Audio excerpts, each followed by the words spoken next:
I wanted to talk to you today about one of the most important aspects of what we're doing is personal relationship with God, and just tell you a little bit about why it's so important to us and what we get out of it. Um, I have a list of reasons. Um, it's quite a long list of why God is important and personal relationship with God is important in my life, and the benefits that I absolutely experientially receive from it. But it's a long list. So I like to start with the first thing on my list is I'm not alone. The first half of my life, I lived without God, and I was definitely failing to thrive, and I was self-destructive. I was in a lot of pain. I was in a lot of fear and a lot of shame from what I had experienced as a child, and trying to find my way through all that. I ended up retreating into myself a lot. And so then I didn't share any of it with anybody because I didn't want to incur either their judgment or their pity. So I really just carried the weight of it on my own back until it really broke me when I was in my 20s, and I literally had a breakdown, and I felt so detached from myself and detached from the world, and it was extremely difficult to just stay present in the world feeling like that. When I began to open up to God and then to experience God, because this is about experience and not belief in God. Because I wasn't sure if I believed in God, but then I started having experiences with God, and it was like, oh, there's really something here. And I opened my heart up to it more and more. And I found that I was never alone, that God was truly with me through everything that I had suffered, through every experience that I had had. And I just wasn't conscious of God's presence yet. But as I became conscious of God's presence, I could also access the nature of God, the strengths of God, the attributes of God, God's strength, God's love, God's mercy, God's compassion. All those things began to come to me and heal me. And then not only what I faced in my past, but what I was facing in each moment. I wasn't alone anymore. And it wasn't on me to carry it. And I could actually ask God, this is too heavy for me. I can't deal with this. And I would literally ask God to please carry this for me. And God would. And that, again, like I said, that has to be experienced to be understood. Because I wasn't strong enough at that point. I didn't know my own strength. I didn't have access to it yet. So I relied on God's strength. And in that personal relationship, what I learned is everything that's in God is in me. And so I actually do have my own strength, and I can access that. And so that really changed how I kind of face the world now. But I never face it alone. And that is, even if you're in a relationship, you can still feel alone. There are things that I know, that we didn't want to share in the beginning of our relationship, what our life had looked like and what we had been through. We carry those things in secret a lot. At least I did. And as I realized God had been there with me through everything, it was like, oh, my secret was shared. And I didn't expect that God saved me from everything that happened.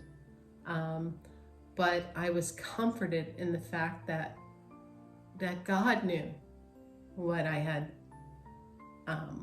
life had looked like. God knew what I had survived. God knew how much strength it took for me just to get up every day. And somehow that really relieved the pressure and the burden from me. And I began to feel like, oh, okay, I can face the day.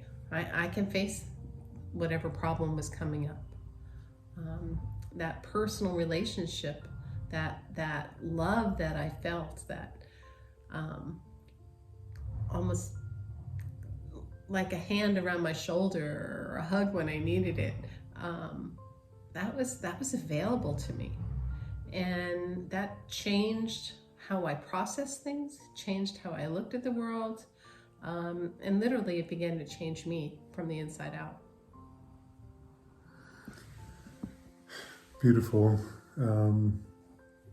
What comes up for me in this subject of I am not alone is how I felt inside myself when I was alone, before I had had a direct experiential encounter and then relationship with God. I felt empty, I felt unworthy, I felt ashamed of who I was. And you would have never known that, but it came from the fact that my parents abandoned me in the sense that they cared more about drugs than they did about me, so there was no one there to care for me. And then when I was in a religious home, they beat me as if I had the devil in me, and I didn't. I'm just a kid. But it made me feel unworthy. It made me feel that I didn't belong in this world. And so when I was alone inside my heart, I was empty. I didn't like myself, and I went on a journey. And as I started to grow up, I started to involve myself in activities to prove that I was somebody. So you may have seen me at some point as a young man as just this brash, confident, full of himself person. But that was just a compensation for the inside. I didn't really feel worthy, and I was looking for love, but the love that people gave me never touched the root of that primary sense of unworthiness and the need for the love that I never had. I needed a love that was unconditional, and every other love that I was getting in the world was based on me proving who I was or trying to get love for that person by the way I acted. And so I went on a spiritual journey, but I didn't think to look for God because I had had a very negative impression of who God was through my foster parents who were religious. But I wanted to believe that there was something better in this world. And I did meditation, I studied Buddhism, Taoism, and many other pathways. And in that there was an openness and a receptivity that I built that allowed a spiritual place for God to enter. And God came to me and said, I want to have a personal relationship with you. And I said yes. And when I encountered that God personally loved me, it touched the root of that separation. It touched the root of that lifelong pain. And it touched the root of my unworthiness. And literally at that moment when I was receiving the love of God, and for me it was directly receiving the love of God as a father, but also as a mother, saying, you are our son, and we love you. And I remember feeling that, and it touching the little boy who was sitting in front of them, ashamed, as if he couldn't lift up his face in front of them. And he lifted up his face, and I felt myself get filled with light and love. And I beamed back, I am your son, and I am worthy. And that's a transformational thing. Yes, it is. Because then after that, I walked the earth, sometimes with the shadows of not being worthy coming over me, but I could always turn around and say, no, God loves me. And I am a son of God. And it doesn't matter what other people think about me or whether they love me or not. Or, as you know, sometimes the love of others can be fickle. It can come and go. And the person you thought loved you the most suddenly betrays you or walks away from you. But the love of God isn't like that. It's always there. It's at the core of your being. God will not abandon you. And you can walk this world knowing in your heart that you're loved unconditionally, you're loved with a divine love.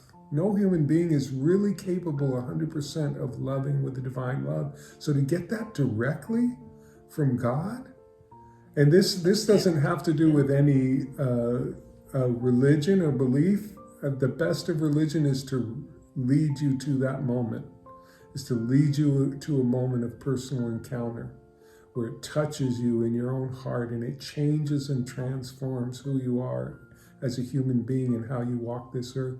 So I no longer walk the earth looking for what I'm afraid that I was missing or to prove to the world that I'm unworthy, rather to share the beauty of who I am and what's been awakened within me. And one of the greatest things about it was that God activated in me the ability to begin, I'm going to say, to practice loving others with the divine love. But he showed me the model. By loving me that way, now I know what it looks like to love unconditionally and to love with the divine love. And so through this relationship with God, I'm always practicing loving others the way God loves me. And to first think in my heart, they're a son and daughter of God too, no matter how lost, how disconnected, how unaware, how defiant against that. They still are my brother or sister. And they don't have to believe what I believe, and they don't even necessarily have to have this encounter. But life is so much better when I first treat them with that respect and I allow the vibration of love to lead the way in my relationship with others, and then practice loving them the way I've been loved by God.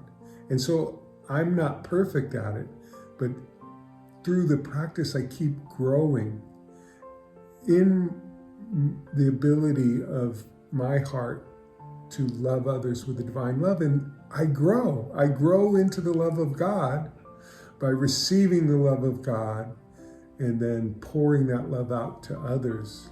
Jesus said, love one another as I have loved you. So that is to love with the divine love. Because to say love one another, you may strain from your unworthy self to try and love others that way. But until you've received and experienced God's love, so you know, as I have loved you, what that looks like, then you can begin to love others that way. And I found that inner peace is wonderful. Unbounded gratitude and joy in living is wonderful. But there's nothing like loving others with a divine love, being loved first by that divine love, and then loving others with a divine love. It lifts everything up. It takes you on wings to some place you never could have dreamed of going. So now I can say, I am not alone. And I am not alone, even when I'm alone. And that gives me great peace and security and joy.